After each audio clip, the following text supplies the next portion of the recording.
Yo, tunjuk ah. Oh, snap lah. Okay, hari ni aku nak tunjuk korang kasut member aku. This is Nike Mercurial Vapor CR7 Regen.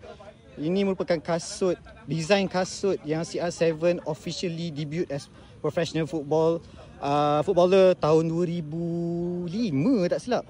Okay, warna dark cinder ni. Dalam dia kuning, nampak dalam tu ada tulis mana? Mana tu? CR7 Origins. Dengan tarikhnya dia officially debut. Oh, 2002. Tapi tapak dia pakai tapak Mercury yang baru lah, yang ada air zoom unit. Okay, cuma apa dia design macam dulu, cuma material dia lain lah. Material yang lebih sesuai untuk tahun 2025 modern football boots. Tapi dia punya heel dia tu bapak besar weh.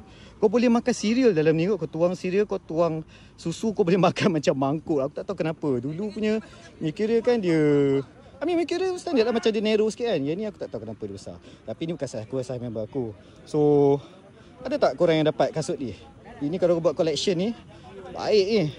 Berapa ya? Berapa ya? Berapa? Satu je lah. Yalah, berapa ribu? Berapa ribu? Motor semua masuk. Kecuali fish kan? 7.